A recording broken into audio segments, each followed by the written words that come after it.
قاری صاحب محترم، په د زیارتونو باندې چې کوم خلک سامان راوړي او هلته تقسیموي یا هلته کوم حیوان ذبح کیږي او بیا هغه خپله خوري یا په خلکو باندې تقسیم کوي، د هغې شرعي حکم دا دی چې که چېرته هغه حیوان د هغې زیارت په نام باندې حلال شوی وي، د هغې بزرګ په نام حلال شوی وي، دا چې هغې ته ځان ورنږدې کوي، دا هغې تقرب یا مقصود وي،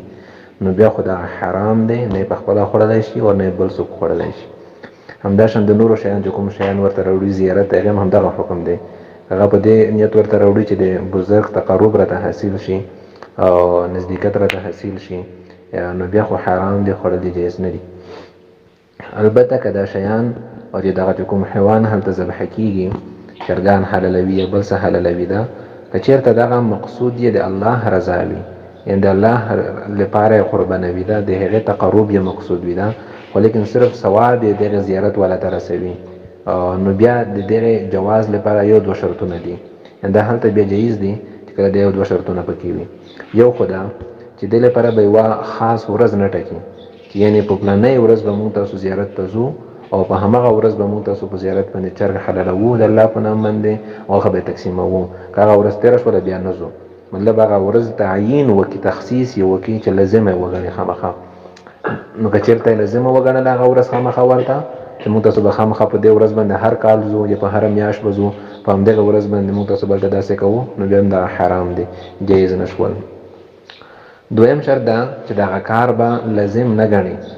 او چې څوک یې نه کوي هغې ته به لعن طعن هم نه کوي، هغې ته به رد بد هم نه وایي،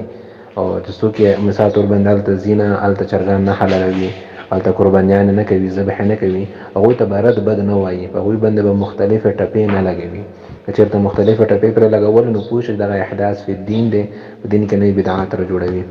دریم دا چې د سره به نور شرعي منکرات ورسره ګډ نه وي، د شریعت خلاف کارونه به نه وي ورسره ګډ. دغه دوه درې شرطونه که ورسره موجود وي نو بیا خو د دغې خوړل جایز دی هلته، او که نه وي بیا د دغې خوړل هم جایز نه دي. نو خلاصه ده چې دغه دوه ډوله شول،